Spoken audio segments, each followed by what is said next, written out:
This morning on DC News Now, it's the DMV first warn day as temperatures drop across the region. Make sure we're ready for whatever Mother Nature has in store for us. Just how cold it will feel and when we could see a warm-up. Plus, protecting judges, how leaders are responding after a judge was killed last month.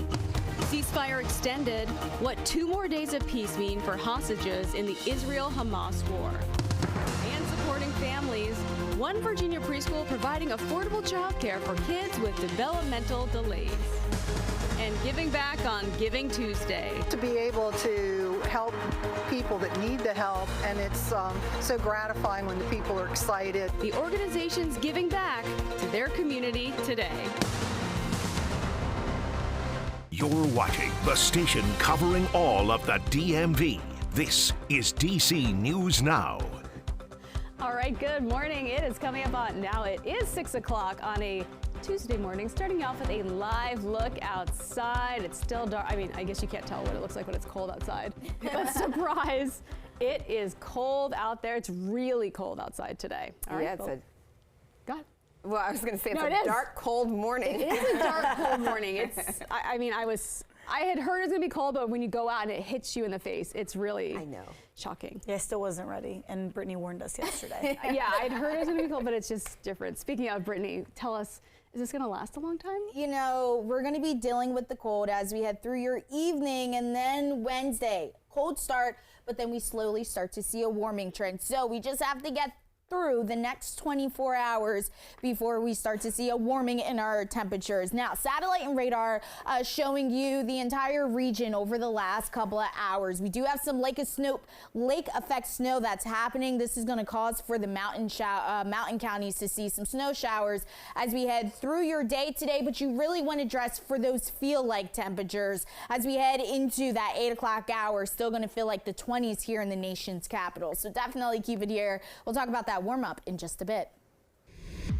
All right, thanks, Brittany. Well, we are monitoring an accident here. This is on 66 near Carlisle Station, and it does have the right lane blocked there, so we are down to 1 lane. If you're heading towards the district there on 66, that's causing an extra 10 minutes to your commute there from Haymarket to the Beltway. My suggestion, hop off, take Lee Highway and go around for right now. That is not getting any extra congestion from people trying to get around, but as we do continue throughout the course of the morning, we'll keep monitoring this because we will expect Lee Highway to also get congested.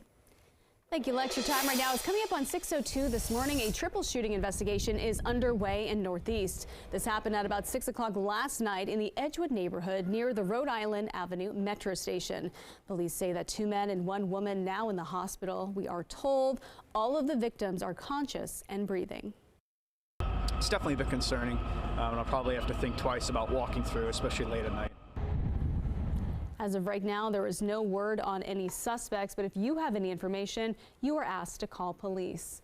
And later tonight, Ward 1 Councilmember Brianne Nadeau is hosting a town hall with the new D.C. Police Chief, Pamela Smith. Smith will share her plan for policing and allocating resources in Ward 1. The town hall is being hosted at the D.C. Housing Finance Agency in Northwest. You can also live stream that meeting. It starts at 6:30 p.m. And also happening today, D.C. businesses are teaming up with the D.C. Army National Guard to host a citywide job fair. Yeah, this comes after the district broke a 20-year record for the number of yearly homicides. The Jobs Not Guns recruitment fair is aimed at preventing gun violence. Officials say up to 100 recruiters will be there, and this includes members of law enforcement, DC Fire and EMS, the military, construction workers, and healthcare workers. Now, the fair is happening from 11 a.m. to 3 p.m. at the D.C. Armory on East Capitol Street in Southeast. And it is now 6:03. Maryland Supreme Court judges are all expected to come together in a virtual meeting to better protect their own. That is right. This comes after a judge in Hagerstown was shot and killed outside of his home just hours after ruling against an alleged domestic abuser. Our Liberty Zabala live in Rockville this morning with how some new laws could help keep judges safe. Liberty, good morning. Good morning, Tanaya and Shanika. Well, one proposed law would allow judges the ability to remove their personal information online. And today's statewide virtual meeting is an effort to prevent judges from becoming a criminal's next victim.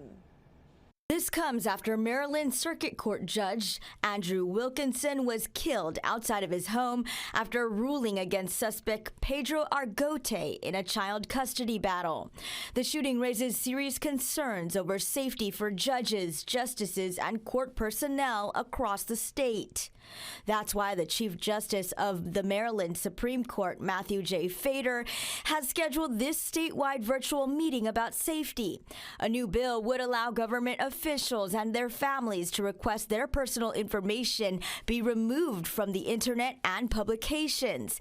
At the moment, that bill has so far passed the Maryland House, but has stalled in the Senate. Oftentimes, in general, cases will escalate. So individuals will use new tactics, new ways, new threats. When things look new and they are being tested, that is when the times are very dangerous. And last year, Congress did pass a similar law to allow judges to remove their personal information from the internet. Meanwhile, the Washington County Sheriff says he will follow any new security protocols that result from this virtual meeting. For now, live here in Rockville, Liberty Zabala, DC News Now. All right, thank you, Liberty. Developing now in Loudoun County, an investigation is underway after a shooting at the Dulles Retail Plaza. This happened at about 6:30 last night outside of the parking lot behind the Milk and Honey Cafe. Police say one man was shot. We're told he is expected to be okay. As of right now, no arrests have been made. And in Fairfax County, one of the 6 teenagers hurt in a crash that was last week has died. Yeah, that crash happened on Pioneer Lane in Merrifield. Kevin Guardado was just 14 years old. Now, police say the car's 17-year-old driver hit a tree in the early hours of November 20th. 4 of the teens are still in the hospital. Police initially arrested the driver for being under the influence, and we're also learning that Guardado's brother was released from the hospital. Well, they're obviously heartbroken about this. They had one son that was released from the hospital the same day that their other son passed away, and they are heartbroken in this situation. Police are now working with the Fairfax Commonwealth attorney to determine if the driver will face any charges. Ceasefire between Israel and Hamas is extending to tomorrow. Yeah, the original 4-day ceasefire would have ended yesterday. However, Hamas has committed to releasing another 20 hostages in exchange for Palestinian prisoners. Israel has said it will extend the ceasefire by a day for every 10 hostages released. Since the ceasefire began, Hamas has freed 58 people, but up to 175 hostages are still being held, including up to 9 Americans. The White House says it's pushing all of them to be freed. I'd like to see even that extension extended further until all the hostages are released. The Biden administration says the extension should allow more resources like fuel and water inside of Gaza. However, the UN says more needs to be done to resolve a growing humanitarian crisis. Meantime, Israel is vowing to resume its mission to eliminate Hamas. Meantime, tensions from the war in the Middle East are spilling over into the U.S. A Vermont man pleaded not guilty to the murder of 3 Palestinian college students. Now, this happened over the weekend in Burlington. We'll have more information on that coming up. They had no knowledge of this individual, had not encountered him before. He stepped off a porch and produced a firearm and began discharging that firearm. Attorney General Merrick Garland says the FBI is helping with the case. Meantime, Maryland Governor Wes Moore says he's directing an extra $1 million towards funding hate crime prevention in the state. Moore says faith-based organizations and nonprofits can apply for up to $40,000 in grants. Now that money can be used to hire security to protect the facilities. And today, Montgomery County is hosting a public hearing, and that's for leaders to talk about the progress of the East Silver Spring Neighborhood Greenway. The goal of the project is to provide a low-stress route for biking and walking. Plans include a new segment of sidewalk and slowing down cars and reducing the amount of traffic. Today's meeting starts at 7 p.m. and construction begins next year. And today, the county is also holding a hearing for the Heritage Triangle Trail project. The plan is to improve walking and biking safety. They plan to create more shared youth paths for bikers and walkers, and that meeting is scheduled for 7 o'clock. And heads up, if you're driving in the district Thursday. The National Christmas Tree Lighting Ceremony will take place that evening, so it's going to cause some road closures, including Jefferson Drive from 14th to 15th Street, Madison Avenue between 14th and 15th, and Constitution Avenue from 14th and 18th Street. You can find all of those closures on our website at dcnewsnow.com. Your time right now is 6:09 this morning. The Georgetown Business Improvement District is seeing an increase of businesses. New investments to the area include 3 new hotels and 5 residential projects. We're seeing a tremendous number of businesses opening. I think there's been a ton of kind of depressing news about the state of retail and sort of the state of crime. We're just feeling incredibly fortunate. Or, Georgetown used to be a little more lively. Obviously, COVID played a part, but now it's starting to come back. Visitors to Georgetown are expected to hit 12 million by the end of the year, but that is still down compared to the estimated 14 million annual visitors pre-pandemic.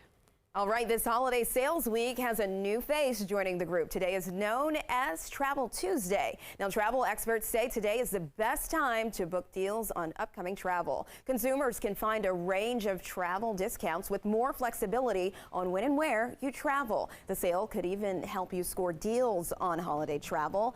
And an economist with the travel app Hopper says people focus their attention on buying gifts after Thanksgiving, leading to low travel bookings. Last year, Hopper saw people save over 80% on travel costs by booking on Travel Tuesday.